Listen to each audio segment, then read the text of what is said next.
Добро вечер и Божи благослов. Се разбира, сакам да ве поздравам уште еднаш. По милост Божја сме заедно. Се разбира, и мене ми е мило и драго што можеме да бидеме заедно. Се разбира, а нашето, како што кажав, заедништво да биде и со Таткото, Синот и Светиот Дух. Господ е меѓу нас. Тоа е Божјото ветување. Исус вели, во Матај ни е запишано во 18 глава 20 стих, тој вели: каде се двајца и тројца собрани во Негово име, тој е тука меѓу нас. Кога ќе го читаме Словото Господово и ги видиме сите тие Божи ветувања дадени кон својот народ, дека Бог нема да не остави сираци, дека тој ќе биде за секогаш со нас. Тоа е едно огромно ветување дадено од самиот Створител на небото и земјата, дека Бог или волјата Божја е таа да ние бидеме со Бог.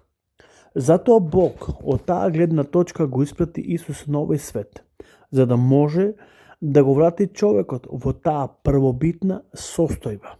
Затоа што, кога ќе го читаме Словото Господово, кога Бог го отвори првиот човек, Адам и Ева, тој го створи и му даде многу драгоцени прилики и можности за да може човекот да ги ужива. Но, кога човекот не го послуша зборот Божи, не го послуша Божјото предупредување, човекот ги изгуби сите тие драгоцени прилики и можности. И човекот го изгуби совршенството и го изгуби животот вечен кој Бог му го даде. И ја изгуби таа првобитна положба и затоа Бог сака да го врати во таа првобитна положба. Се разбира со посредништво на Божиот Син Исус Христос, кој дојде се утелотвори на оваа земја. И го плати човекот. Библијата вели дека Исус го откупи човекот и тоа со сопствениот живот. Во Евангелието на Јован 10 глава Исус вели: мене никој не ми го одзема животот. Доброволно страдам. Имам власт да го дадам и имам власт да го вратам. Исус оди како јагне на клање. Тоа ни го пророкува уште пред 700 години пророкот Исаија, дека тој ќе биде како овца, однесен како јагне на клање и ќе биде распнат заради нашите гревови, со тоа што Бог ќе сака да направи откуп за целото човештво. Та во името на Исуса Христа, преку вера во Исуса Христа, Бог да ни даде можност да бидеме деца Божи и точно Бог да не врати во таа првобитна состојба и сите оние привилегии кои ни беа дадени во таа прва положба, повторно преку Исус Христос да можеме да ги имаме. Што е многу важно, човекот го изгуби животот вечен. Сега Исус вели: секој кој верува во мене има живот вечен. Во Евангелието на Јован, 3 глава, 16 стих, вика: зашто Бог толку го возлюби светот, што го даде својот единороден син, да секој кој верува во него не да погине, но да има живот вечен. Така да, апостол Павле пак вели: додека ние бевме грешни, Исус умре за нашите гревови. Така да, преку Исус Христос ние се здобиваме со живот вечен и стануваме деца Божи. Секој кој го примил Исус во својот живот е привилегиран. Зошто? Затоа што преку него може да стане дете Божјо и да стане наследник, се разбира, на Царството Божјо. Кога ќе го читаме Словото Господово, од каде точно потекнува Господ Исус Христос, ќе видиме дека точно тој потекнува и е од Аврамовата лоза. Библијата ни открива дека Исус е син Аврамов и син Давидов. Тој доаѓа точно преку таа царска лоза. Всушност доаѓа владетелот или царот на царевите, како што Откровението го пишува, и господарот над господарите на овој свет. Минатата емисија зборувавме точно за Аврамовата вера, дека Бог преку Исус Христос ни дава нов начин на живеење. Всушност, преку Исус Христос ние го спознаваме новиот систем, новиот начин како можеме да живееме богоугодно пред очите на Господа. И не само преку Исус, читајќи го и Стариот Завет, ако читаме ќе откриеме дека само двајца луѓе живееле според Божите заповеди или според Божите параметри. И тоа е богоугодно пред очите на Господа. Тоа биле Илија и Енох. И овие двајца луѓе, како резултат на нивната вера и на нивниот богоугоден живот, Библијата вели цел нивни живот живее според волјата Божја. Тие не вкусија смрт, туку Бог ги зеде кај себе. Тоа е како резултат, како што реков, на нивната вера. Библијата зборува дека треба да го оставиме стариот начин на живеење и да живееме според Божите параметри. Како што реков, дури апостол Павле ќе каже: јас не живеам, туку Господ живее во мене. Еве што е запишено, само малку сакам да го прочитам овој стих во 2 Коринтијаните. Апостол Павле им испраќа писмо на коринтијаните како треба да се живее богоугоден живот пред очите на Господа и пред очите на луѓето. 15 глава, поточно 5 глава, 70 стих вика: тоа значи дека кога некој ќе стане христијанин или верник, тој веќе не е, тој е веќе освори нова личност. Не е веќе истиот како и порано. Зашто со стариот живот е веќе завршено, започнува нов живот. Значи, кога стануваш верник, ти си веќе нова личност. Не е веќе исто како и порано, како што беше. Ние се послуживме со Словото Господово како беше порано. Но еве, ќе прочитаме она што Господ повторно ни зборува. И минатиот пат ги прочитавме овие нешта, но еве пак да се потсетам какви бевме порано. Макар што Библијата вели дека ние се влечевме по немите идоли, не знаејќи ја Божјата воља за нас. Иако Библијата зборуваше преку своите пророци, но исто така таа зборува и преку Божјиот син Исус Христос. Во Галатјаните апостол Павле видите како им зборува за делата на телото. Дека тие се познати. Тие се блудство, нечистоти и безсрамност, служење на идоли, маги, непријателства, кавги, ремнувања, гнев, раздори, рацепи, зависти, пијанства, пирови и многу други слични работи. Однапред ви велам, како што ви реков и порано, дека оние што го прават тоа нема да го наследат Царството Божјо, затоа што живеат како и порано. Не е волјата Божја ние да живееме како и порано, туку волјата Божја е да живееме според Божите параметри. А Божите параметри ги дават Светиот Дух. А плодот на Духот се љубовта, радоста, мирот, долготрпливоста, благоста, добрината, верноста, кротоста, воздржливоста. И Библијата вели против вакви нема закон. Затоа, ако живееме според Духот, тогаш сме, се разбира, и должни да постапуваме според Духот, а не да живееме според желбите на телото. Ако се уште ги извршуваме желбите на телото, ние се уште живееме или сме се уште оние луѓе кои живеат во тој стар начин на живеење. Но Библијата вели против дека тие луѓе нема да го наследат Царството Божјо. Потоа Библијата ни зборува точно, таа многу пати ни зборува за последните времиња. И еве што апостол Павле го советува Тимотеј. Но ова знај го, дека во последните денови ќе настанат тешки времиња, зашто луѓето ќе станат самолюбиви, сребролюбиви, самофалци, горделиви, хулители, непокорни кон родителите, неблагодарни, неправедни, безбожници, непомирливи, клеветници, невоздржливи, нескротливи, недобролюбиви, припадници, пребразници, надуени, повеќе страстолюбиви отколку боголюбиви. На изглед ги изгледат како побожни, а од силата од Бога се одреке. Беге од такви. Еве како апостолот Павле го советува, се разбира, Тимотеј. Како луѓето беа порано пред да го запознаат Господ Исус Христос. Затоа, живејќи еден ваков живот, Господ му вика на Аврам: излези од едно вакво размислување, од едни вакви постапки, разбирања и мисли. Размислувај како што Бог размислува. А тоа ни го открива најдобро Господ Исус Христос. Минатата служба реков дека ќе се послужиме со еден соодветен пример кој ќе биде еден добар показалец да ни кажи како треба да живееме. Ева што вели Библијата во Евангелието на Јован, 3 глава, ќе читаме од 1 до 12. Значи, Евангелие на Јован, 3 глава, ќе читаме од 1 до 12. Меѓу фарисеите имаше еден човек по име Никодим, началник јудејски. Тој дојде кај Исус ноќно време и му рече: Рави, знаеме дека ти си учител, дојден од Бога. Зошто никој не може да ги прави овие чуда што ги правиш ти, ако Бог не е со тебе. Исус му рече: Вистина, вистина ти велам, ако некој не се роди од озгора, не може да го виде Царството Божјо.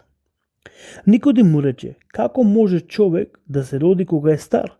Зар може повтор пат да влезе во утробата на мајката и да се роди? Исус му одговори: Вистина, вистина ти велам, ако некој не се роди од вода и дух, не може да влезе во Царството Божјо.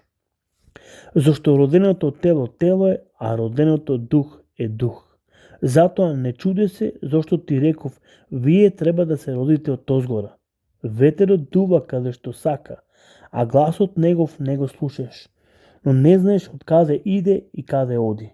Така и со секој човек кој е роден од духот. Никодим му одговори и рече: Како може тоа да биде? Исус му рече: Ти си учител во Израел, па тоа ли не го знаеш? Вистина ти велам, ние зборуваме за она што знаеме и сведочиме за она што сме виделе, а вие вашето сведоштво не го примате. Кога за земни работи ви зборуваме и не верувате, како ќе поверувате кога би говореле за небесните? Никодим бил член на Синедрионот и бил по закон бил фарисеј. Бил верски учител, човек кој го поучувал народот.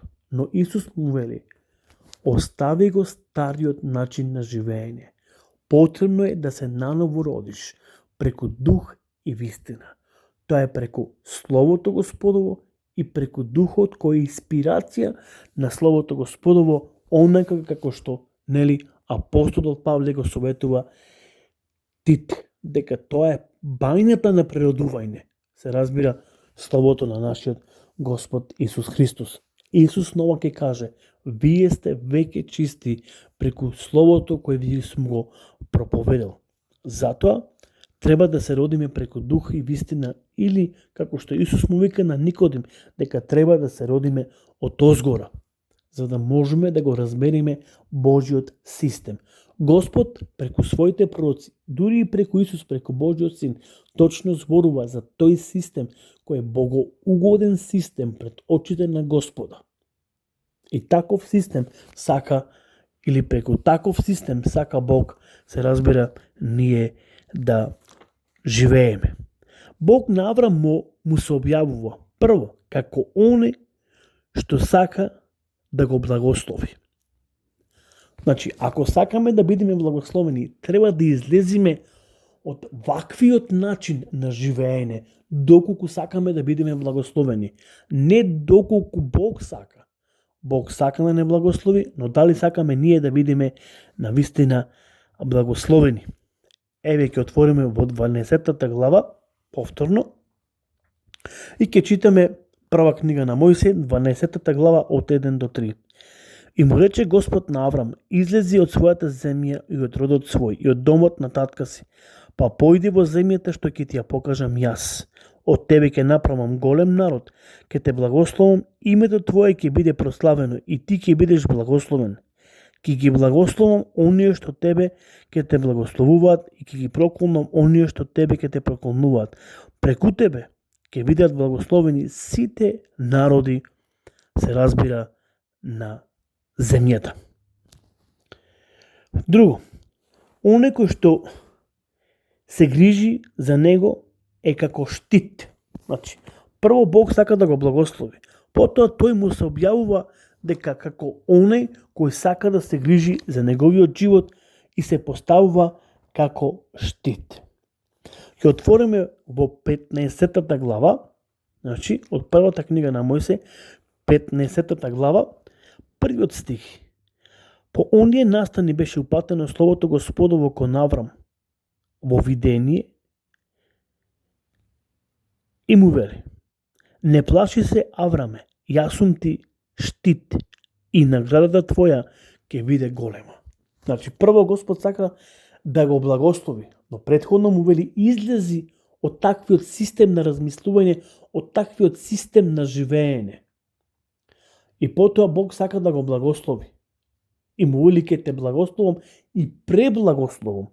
Потоа Господ му се објавува како негов штит, како оној кој ќе се погрижи и ќе се грижи за неговиот живот. Всушност, Библијата ни кажува дека Бог ја има контролата. Зошто? Затоа што ние, верувајќи во Него, ние дозволуваме Бог да ја има целовкупната контрола во нашиот живот. Но кога Бог ја има целовкупната контрола во нашиот живот, тогаш можеме да бидеме најсигурни. Кога сме во Божи раци, кога живееме според Божите параметри, тогаш можеме да бидеме сигурни дека ќе го наследиме Царството Божјо и дека ќе бидеме заштитени од секоја опасност кој доаѓа од ѓаволот на овој свет. Бог е наша заштита. Еве, можеме да отвориме заедно, значи во петтата книга на Мојсе, значи можеме да отвориме заедно во петтата книга на Мојсе, како што реков, петта книга на Мојсе ќе отвориме заедно, 33-та глава, ќе го прочитаме 29-тиот стих. Еве што ни вели Словото Господово. Блажен си ти, Израиле, кој е како тебе, народ пазен од Господа, кој ти е штит, закрила и меч на славата твоја. Твоите непријатели ќе бараат милост од тебе, а ти ќе ја газиш гордоста нивна. Еве како Господ му се објавува на Израилот и како го храбрува Израилот. Блажен си ти, Израиле, кој како тебе, народ, пазен од Господа. Бог е твој штит, твој закрилник и твој меч и славата негова. Затоа ќе прочитаме уште неколку стиха и ќе можеме, се разбира, да завршиме и ако даде Господ, ќе продолжиме наредната емисија како повторно Бог му се објавува на Аврам и ќе дојме до Јахве Ире. Ќе отвориме заедно во Псалом 28, значи Псалом 28, 7 стих. Господ е крепост моја и штит мој. Во него имам верма, срцето мое, и ти ми помага. Затоа се радува срцето мое и јас го прославувам, се разбира, со песна. Исто така, во Псалом 59, еве што ни е запишено. Псалом 59, Библијата ни зборува. Значи, ќе отвориме во Псалом 59,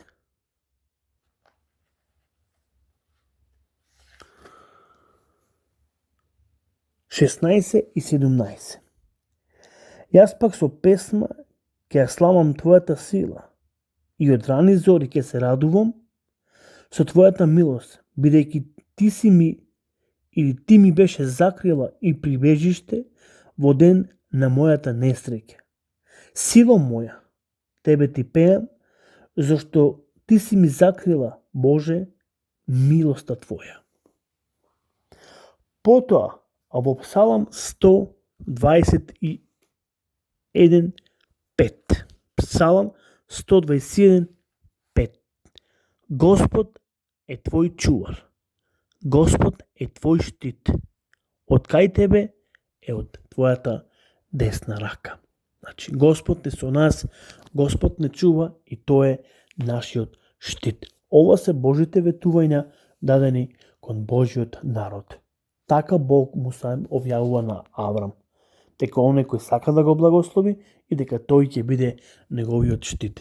Ако даде Господ, се разбира, ќе зборуваме наредната емисија како Господ му се објавува на Аврам, како Бог Ел Шадај, оној кој е семоќен. Зато имате добра вечер, Господ со вас нека биде, или пријатна вечер, и се надевам дека ќе се слушниме до наредната емисија, емисијата насловена се разбира како глас на вистината. Господ со вас и Господ нека ви благослови. Добро вечер и Божи благослов. Се разбира, сакам да ве поздравам уште еднаш. По милост Божја сме заедно. Се разбира, и мене ми е мило и драго што можеме да бидеме заедно. Се разбира, а нашето, како што кажав, заедништво да биде